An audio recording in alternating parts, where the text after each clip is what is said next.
Herkese merhaba, kanalıma hoş geldiniz. Bugün sizlerle bu harika kirazları birlikte yapacağız. Ben bu kirazları püsküllü çantamda aksesuar olarak kullandım. Sizler de bunu anahtarlık olarak, charm olarak çantalarınıza ya da bebek kıyafetlerinde falan kullanılabilir. Yapımı oldukça kolay ve keyifli. Ve iki tane ip aldığınızda da bayağı sayısını bilmiyorum çok fazla çıkacaktır. Amigurumi ipiyle çalışabilirsiniz bunu. Ben Molly'nin koton ipiyle çalışıyorum. Asilo bir çanta aksesuar sayfasından aldım. Açıklama kısmına da linkini bırakacağım. İsterseniz hemen yapımına geçelim. Çantam için şöyle minik minik kirazlar yapacağım önce. Daha sonra sapını, yapraklarını yapacağız. Bu sapını siz istediğiniz ölçüde ayarlayabilirsiniz. Ben böyle uzun olsun istediğim için daha uzun bıraktım. Sizler de istediğiniz ölçüde yapabilirsiniz. Bir iğne lazım, makas lazım. 2,5 milim tığ kullandım. Bir tane de ilmek belirleyici lazım olacak bizlere. Öncelikle kirazımdan başlıyorum. İpimin ortasından aldım. Şöyle bir sihirli halka yapacağım bakın. Ben solağım, kafanız karışmasın. Siz kendi yönünüzde gideceksiniz. Çok fazla yorum alıyorum. Yine siz sağ tarafa gidiyorsunuz. Biz sağlağız. Sağa mı gideceğiz, sola mı gideceğiz? Arkadaşlar herkes kendi yönüne gidecek. Ben solağım. Örgümüz aynı, yaptığımız şey aynı, sık iğnemiz aynı ama yönümüz farklı sadece. Şöyle göstereyim, daha kolay olacak. Sihirli halka yapalım. İpimi doladım, tuttum. Şöyle bir halka yaptım. Halkanın içinden girdim. İpimi aldım. Bakın şurada bir tane zincir çektim. Şimdi bu halkanın içine 7 tane sık iğne yapıyorum. Bir, bu ilk sık iğnem. 2, 3, 4, 5, 6, 7. 7 tane yaptıktan sonra şöyle bir sıkıştırdım. Bunu daha iyi sıkıştıracağım ama sıkıştırırken şuradaki ilk sık iğnem çok küçülüyor. Önce buraya bir tane sık iğne yapıyorum. Buraya bir işaretleyici takıyorum. Bakın bu benim ilk sık iğnem. Şimdi toplamda 7 tane sık iğnem var. Tek tek tepecikleri sayarak bulabilirsiniz. Daha sonra bunu iyice sıkabildiğim kadar sıkıyorum. Şurada boşluk olsun istemiyorum. Şimdi 7 tane sık iğnem var. Toplamda 14 sık iğne yapacağım bunu. Her bir sık iğneye başlangıç noktamı işaretleyici taktım. Her bir sık iğneye çift batarak 14 tane sık iğne elde edeceğiz. Bakın ilkine sık iğne battım. Aynı yere bir tane daha batarak şöyle bir tane daha batarak burayı çift yaptım. İşaretleyici mutlaka kullanın, kafanız karışmasın. Daha sonra hemen yanındakine geçtim. Buraya da çift battım. Buraya hemen bir yanına geçtim. Aynı tepeye 2 kere sık iğne yapıyoruz. 1, 2. Hemen yanındakine 1, 2.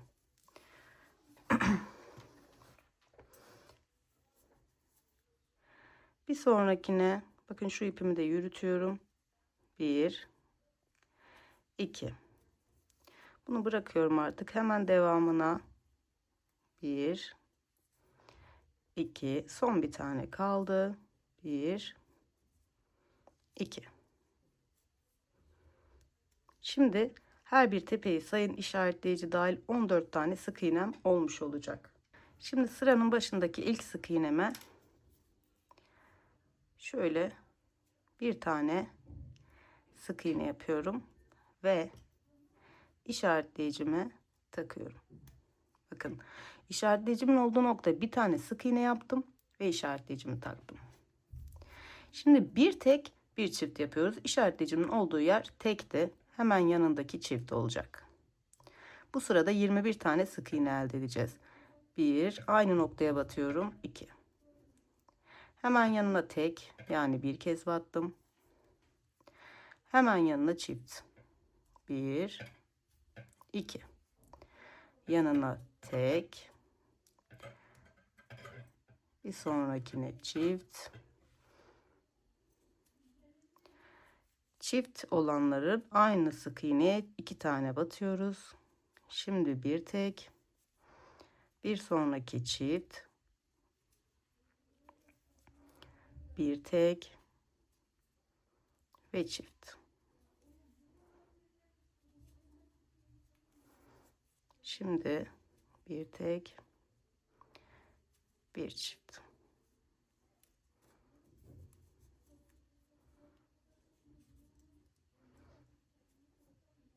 Bir tek. Tekle başlamıştım. Bakın çiftle bitti. Şimdi sık iğnelerin çiftle bitiyorsa doğrudur. Doğru yapmışsınız demektir. Eğer aksi bir durum varsa tek tek sayın. 21 tane sık iğnemiz olacak. Şimdi yeni sıraya geçiyoruz.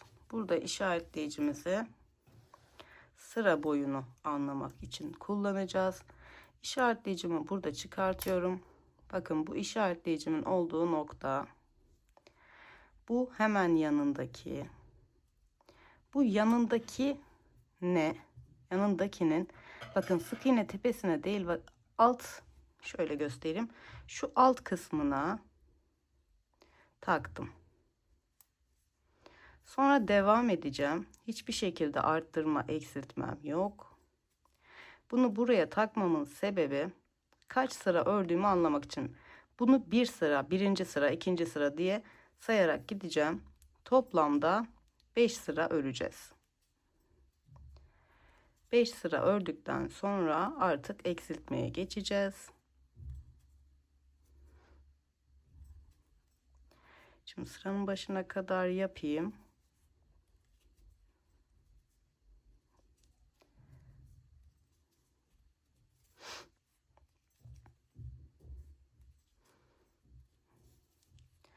Yapımı çok pratik ve gerçekten çok kolay ve keyifli. Bunları anahtarlık olarak da kullanabilirsiniz. Çok tatlı olacaktır. Şöyle çevirelim. Bakın. Spiral şekilde devam ediyorum. Bakın bura birinci sıra. İkinci sırayı çıktım. Şimdi toplamda 5 sıra örüp geliyorum. Şimdi ilk işaretleyicimi taktığım noktadan 1, 2, 3, 4, 5. 5 sıra örmüş oldum. Şimdi burada bir tane sık iğne yapıyorum. Bir sık iğne yaptıktan sonra işaretleyicimi tekrardan sıramın başına takıyorum. Devam ediyorum. Bir sık iğne, bir eksiltme yapacağız. Eksiltmeyi de bakın şu şekilde iki lobu da değil de bana bakan noktadan bir lobunu aldım. Ve hemen yanındaki noktadan bir lobunu aldım. İpim katlandı. Ve sık iğne yaptım. Hemen sıradaki noktaya normal sık iğne, bir sık iğne, bir eksiltme yapıyoruz. Bakın bana bakan kısımdaki noktayı aldım ve hemen yanındaki sık iğnenin de aldım. Burada eksiltme yapmış oldum. Bir sonrakine normal sık iğne, hemen yanındakine eksiltme, hemen yanındakine de normal sık iğne yapıyoruz. Eksiltme, normal sık iğne. Şu noktaya kadar yapıyorum. Sıra sonunda 14 tane sık iğnem olmuş olacak. Aşağıda nasıl 7, 14, 21 diye gittiysek şimdi 14 sık iğneye düşüyoruz. Normal bir sık iğne ile başlamıştım. Bakın eksiltme ile de bitiriyorum. Şimdi bu aşamada kirazımızın içine varsa elyaf dolduralım. Yoksa elimizde olan benim böyle artık iplerim var bakın. Devreye bunları alıyorum. Püsküllü çantalarımdan kalan böyle fazla kestiğim artık iplerim var. Bunu kirazımın içine dolduruyorum. İsterseniz elyaf varsa elyaf doldurabilirsiniz. Ya da artık hiçbir şey yoksa ipinizin içinden fazla biraz ip kesip onunla doldurabilirsiniz.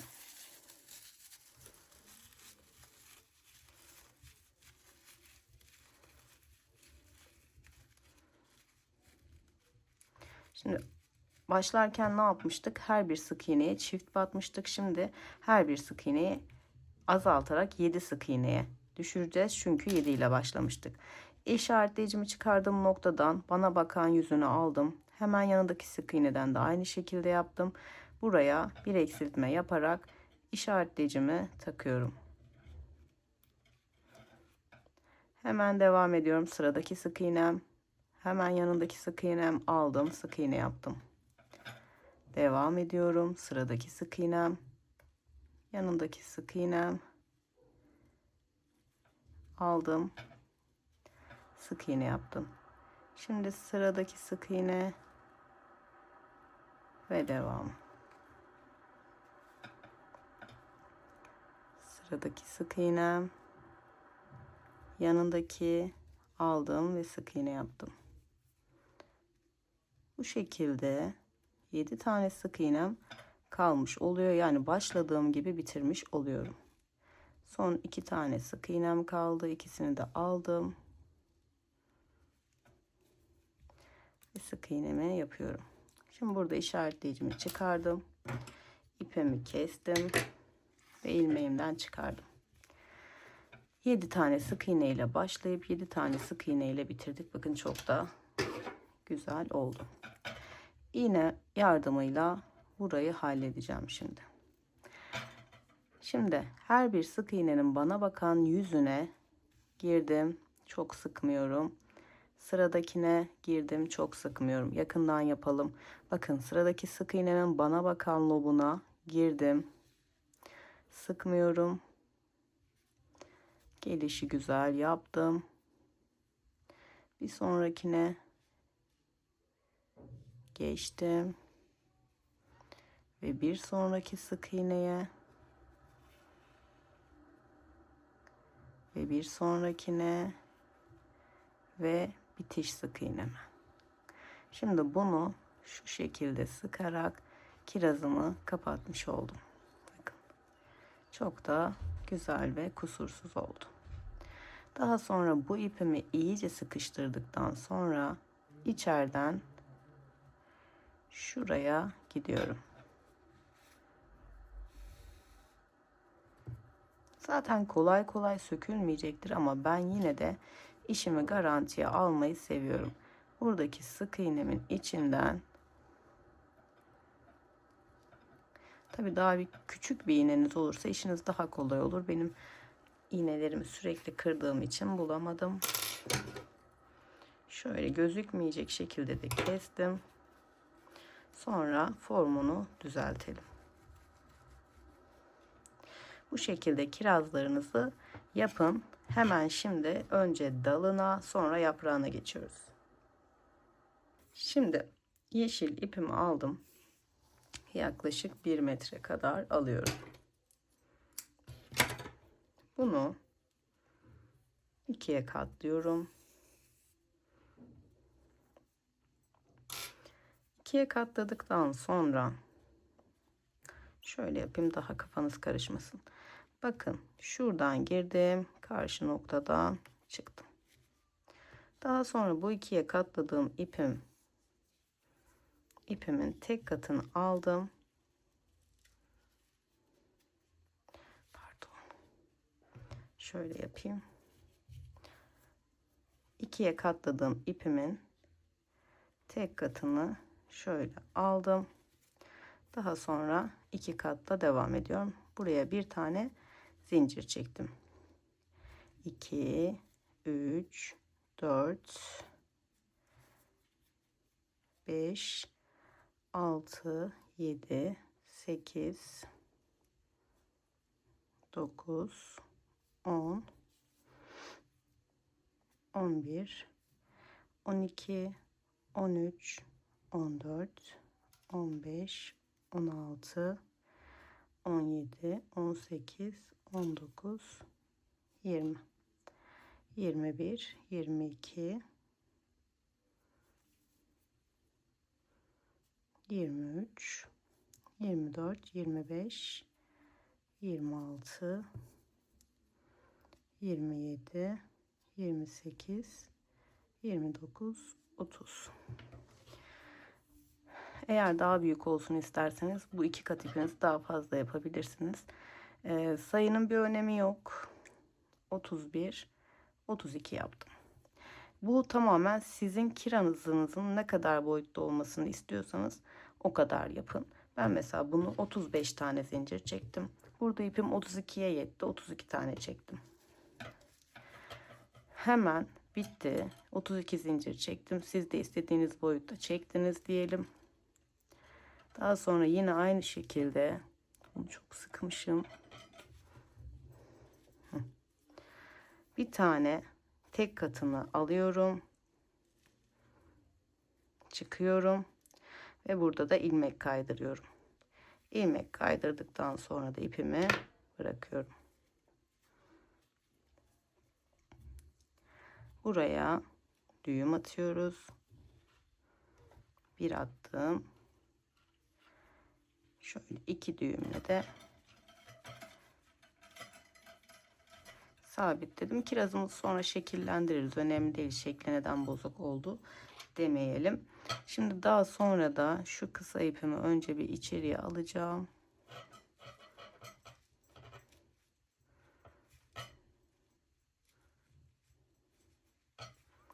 Şöyle bir tık daha uzun alabilirmişim ipimi ama olsun.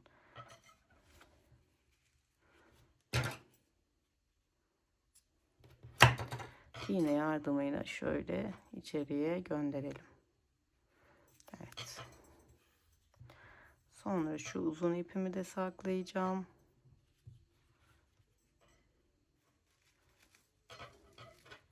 Genelde uzun olunca ipim şöyle yapıyorum. Daha kolay bir yöntem oluyor. Onu da kesip içeriye gönderiyorum. Bu şekilde kirazımın dalını yaptım. Bu kirazımız tamamlandı. Şimdi yaprağı kiraza nasıl takıyoruz? Hemen yaprak yapımına geçelim. Başlıyoruz. Şimdi bir tane zincir çek, sabitleme zinciri çektim. Bunu saymıyorum. Bunu sıktım. Toplamda 13 tane zincir çekiyoruz. 2, 3, 4, 5, 6, 7, 8, 9, 10, 11, 12, 13. 1, 2 zincir saydım. 3. zincirin arka tek çizgisine bakın. Bir tane sık iğne yaptım. Daha sonra ipimi üstüne attım. Bir sonraki tek çizgiye çakma trabzan yapıyorum. Yani tığımdaki 3 ipi birden çıkartıyorum. İpimi doladım. Bir sonrakine ikili trabzan yapıyorum. 2 defa da çıkarıyorum. 2, 2. İpimi doladım. Bir sonrakine ikili trabzan yapıyorum. 1, 2. Bir tane sık iğne, bir tane çakma trabzan, 2 tane ikili trabzan yaptık. İpimi 2 defa doladım. Sıradakine üçlü trabzan yapacağız. 2 2 çıkaracağız. 1, 2, 3. İpimi 2 defa doladım. Sıradakine yine üçlü trabzan yapacağız. 1, 2, 3. İpimi 2 defa doladım. Sıradakine yine aynı şekilde üçlü trabzan yapıyorum. 1, 2, 3. 3 tane üçlü trabzanım oldu. Bir sık iğne, bir çakma trabzan, 2 tane ikili trabzan, 3 tane ikili trabzan. Şimdi en küçükten başlayıp yükselttik. Şimdi tekrar düşüreceğiz bunu. İpi bir defa doluyorum. Sıradakine ikili trabzan yapacağız. 2 tane ikili trabzan. 2 defa da çıkarıyorum. İpi doladım. Hemen sıradakine bir tane daha ikili trabzan yaparak 2 tane ikili trabzanımı yapmış oldum. İpi doladım. Sıradakine bir tane çakma trabzan yapacağız. Yani tek seferde çıkartıyoruz. İpi dolamadan son sık iğneye de sık iğne yapıyoruz. Bu şekilde. Şimdi hemen karşısına geçiyorum. Karşı noktaya. Yani son battığım sık iğneye tekrar batarak, bu sefer bakın 2 lob. Tekrar batarak bir tane sık iğne yapıyoruz. Hemen yanındakine, karşısına denk gelen noktada çakma trabzan, zaten bir tane çakma trabzan yapıyoruz. Tek seferde çıkartıyoruz.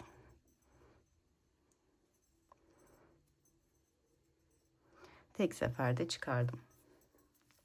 İpi doladım. 2 tane ikili trabzan yapacağım sırasıyla. 1 2. Birinci ikili trabzanım, ipi doladım. Bir tane daha ikili trabzan. Burada ne yaptıysam aynısını karşıya yapıyorum. İpi 2 defa dolayıp 3 tane üçlü trabzan yapacağız.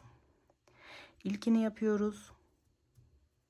3 defa da çıkartıyoruz. 2 3. Aynı işlemi tekrarlıyoruz. Bir sonrakine üçlü trabzan. İpi 2 defa doladım ve bir sonrakine yine aynı şekilde üçlü trabzan. Zaten baktığınızda karşısına denk gelen nokta üçlü trabzan. İpi bir defa doladım. Şimdi 2 tane ikili trabzan yapıyoruz. 1. İpi bir defa doladım. İkinci ikili trabzanım. İpi bir defa doladım. Şimdi çakma trabzanımı yapıyorum. Tek seferde çıkardım ve sonuncuya da sık iğnemi yapıyorum.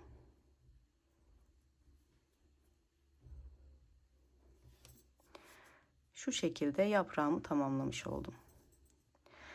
Daha sonra yine en son sık iğne yaptığım noktaya battım, ilmek kaydırdım. Şimdi bu orta çizgilere, yani karşılıklı yaptığımız noktanın ortasına ilmek kaydırıyoruz. Bakın sıradakine battım, ilmek kaydırdım. Karşılıklı bakın ikili trabzanım var. Tam orta noktasına battım, ilmek kaydırdım. Burada yaprağın damarını yapıyoruz.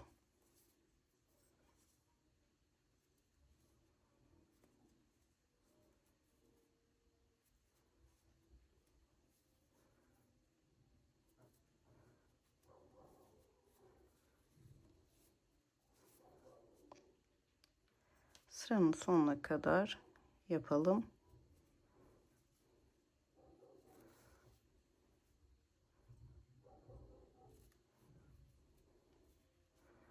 Son noktaya da ilmek kaydırma yaparak bu şekilde yaprağımı tamamlamış oldum. Bu aşamada kirazımız istersek tam orta noktasına takabiliyoruz. Şu şekilde. İsterseniz biri kısa biri uzun yapabilirsiniz ki ben öyle tercih ettim. İsterseniz de şöyle tam orta noktasına yapabilirsiniz. Hadi bunu orta noktasına yapalım. Şimdi şöyle tekrar göstermekte fayda var.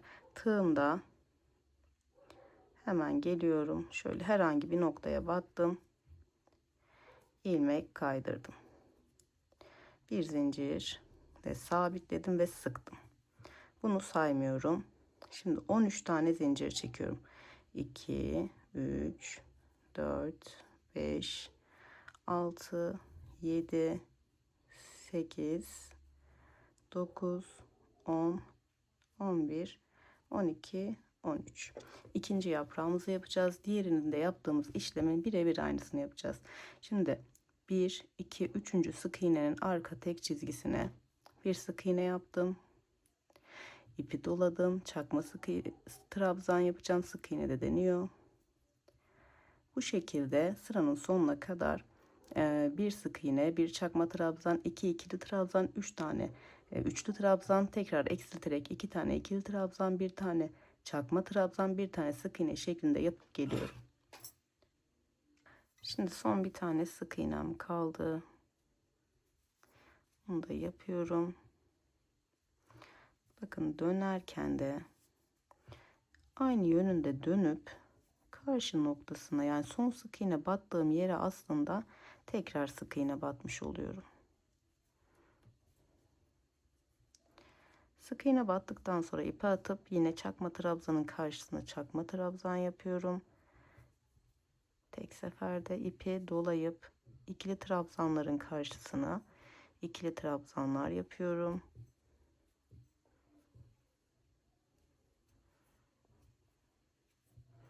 Üçlü trabzanların karşısına aynı şekilde üçlü trabzanlar yapacağım.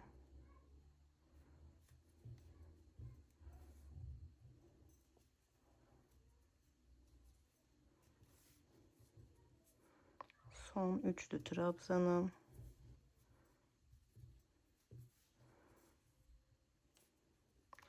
İkili trabzana geçiyorum.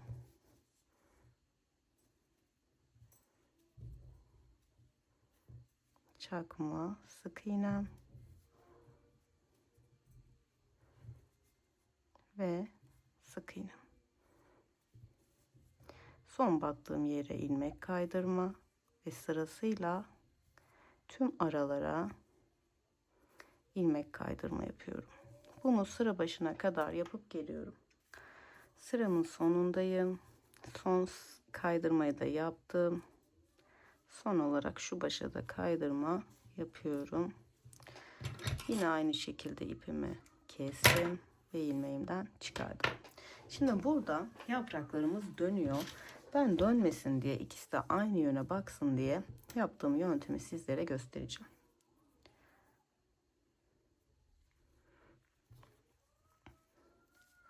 Şu şekilde duracak. Bakın son yaptığım damarın içine girdim. Ve yine aynı şekilde bunun da son yaptığım damarın, yani ilmek kaydırma yapmıştık ya, onun içine girdim. Bu işlemi 2 defa tekrarlayalım.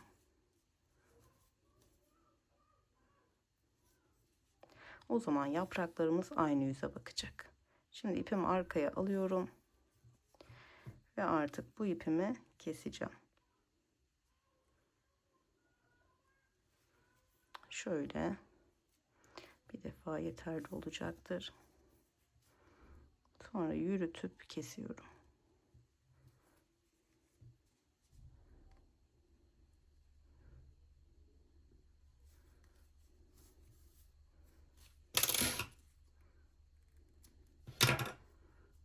Şunu da zaten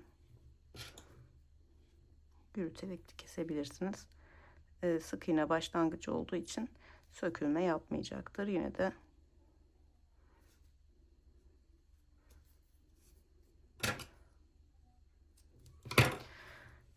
isterseniz buraya dediğim gibi anahtarlık uçları satılıyor. Onları takıp da anahtarlık olarak da kullanabilirsiniz. Çanta çarmı olarak da kullanabilirsiniz.